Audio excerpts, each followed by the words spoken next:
Good morning, everyone. Well, it's March, and our tournament of books, we were supposed to be reading and voting for our favorites. Problem is, we are not at school anymore. So, here's what I'm going to do. I am going to read the books to you, and you can vote on your favorites. If you've already read the books or you can read them online, that's perfect too, but here is another option. All right, today's selection, Two Bad Ants by Chris Van Allsburg.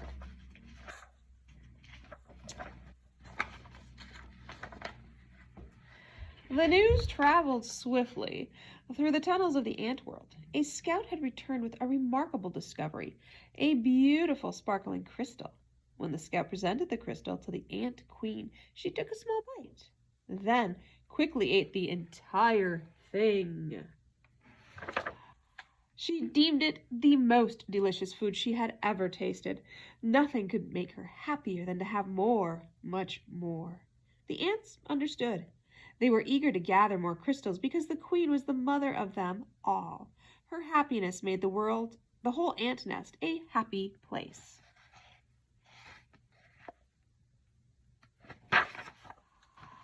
It was late in the evening when they departed. Long shadows. Making sure I'm on the right page. See, good readers double check.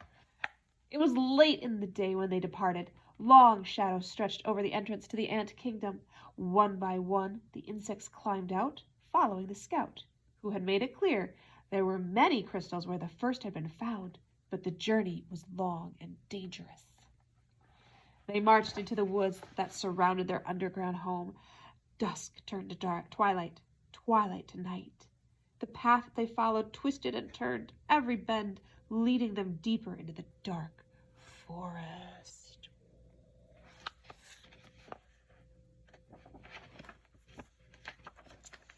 More than once, the line of ants stopped and anxiously listened for the sounds of hungry spiders, but all they heard was the call of crickets echoing through the woods like distant thunder. Dew formed on the leaves above. Without warning, huge cold drops fell on the marching ants. A firefly passed overhead that, for an instant, lit up the woods with a blinding flash of blue-green light. Okay, at this point, are you wondering where the two bad ants are coming in? Me too. At the edge of the forest stood a mountain. Check out their mountain. The ants looked up and could not see its peak. It seemed to reach right into the heavens, but they did not stop. Up the side they climbed, higher and higher. The wind whistled through the cracks of the mountain's face. The ants could feel its force bending their delicate antennae. Their legs grew weak as they struggled upward. At last they reached a ledge and crawled through a narrow tunnel.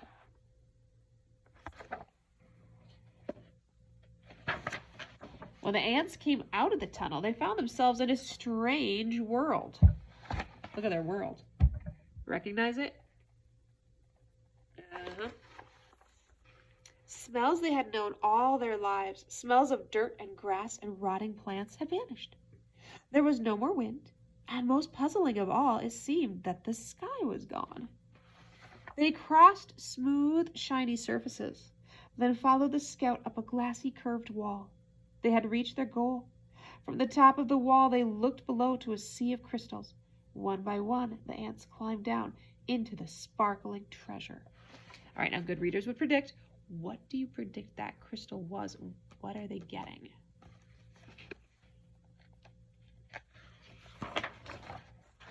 Make your prediction, right? See if you're right. Oh, I bet that clue you could inference what the rest of that word would say. Quickly, they each chose a crystal, then turned to start the journey home. There was something about this unnatural place that made the ants nervous. In fact, they left in such a hurry that none of them noticed the two small ants who stayed behind.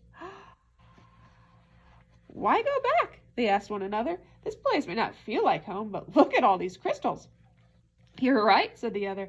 We could stay here and eat this tasty treasure every day forever. So the two ants ate crystal after crystal until they were too full to move and fell asleep. All right, again, predict what's going to happen to these two little ants that ate all these crystals. Ready? Let's find out. Daylight came. There they are. The sleeping ants were unaware of changes taking place in their new-found home. A giant silver scoop hovered above them. Ooh. Then plunged deep into the crystals. It shoveled up both ants and crystals and carried them high into the air.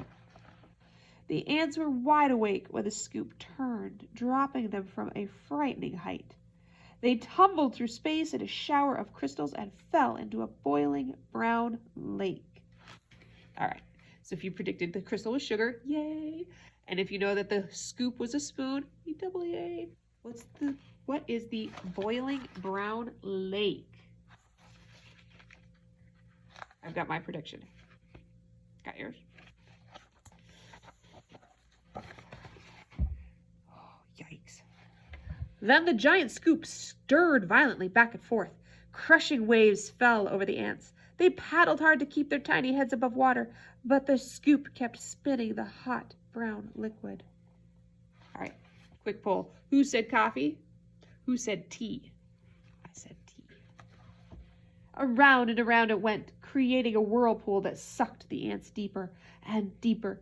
They both held their breath and finally bobbed to the surface, gasping for air and spitting mouthfuls of the terrible, bitter water.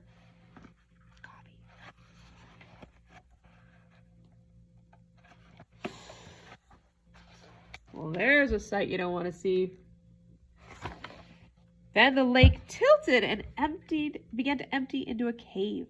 The ants could hear the rushing water and felt themselves pulled toward the pitch-black hole. Suddenly the cave disappeared and the lake became calm. The ants swam to the shore and found that the lake had steep sides. They hurried down the walls that held back the lake. The frightened insects looked for a place to hide, worried that the giant scoop might shovel them up again. Close by, they found a huge round disc with holes that they could neatly hide them. Okay, what would this huge round disc with holes be? Predict. You're not going to like that. All right, but here's where they're going. But as soon as they had climbed inside, their hiding place was lifted, tilted, and lowered into a dark space. When the ants climbed out of the holes, they were surrounded by a strange red glow. It seemed to them that every second the temperature was rising. It soon became so unbearably hot that they thought they would soon be cooked. But suddenly the disc they were standing on rocketed upward and the two hot ants went flying through the air.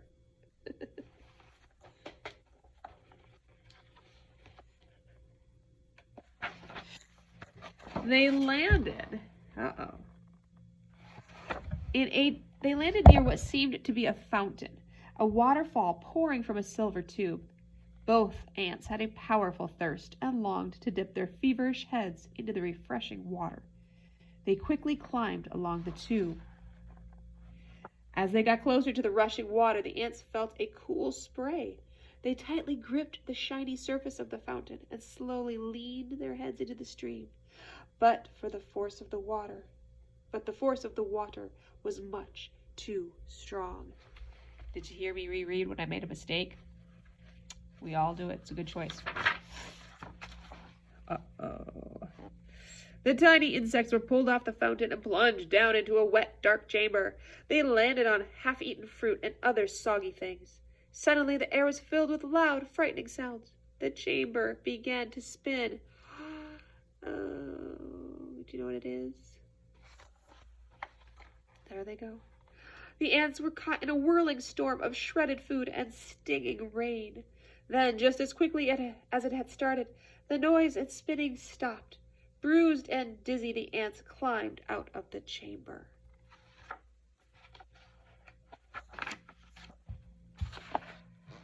Oh, in daylight once again, they raced through puddles and up a smooth metal wall.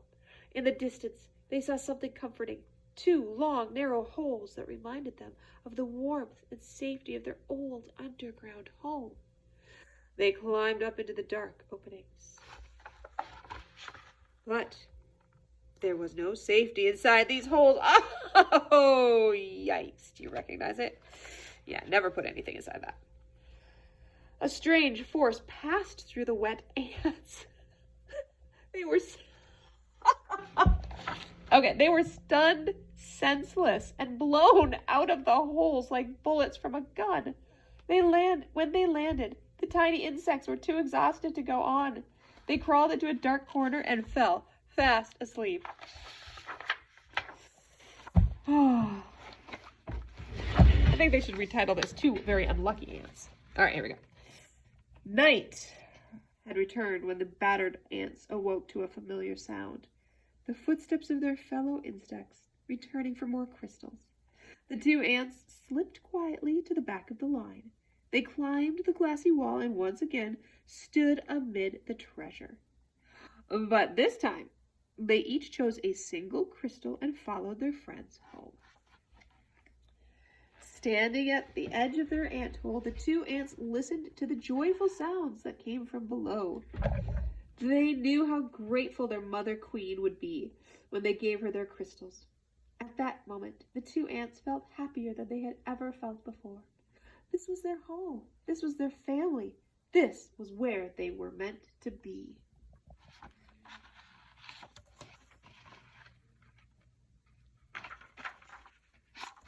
The end. Okay, that was a really good book. And I guess I hadn't read that before or I'd forgotten. So if you like Two Bad Ants, you'll have to vote for that one. Its contender will be, the Little Mouse, the Red Ripe Strawberry, and the Big Hungry Bear, or something like that. Okay, so this is my first YouTube video. Let me know what you think. All right, it's good seeing you guys again. Bye.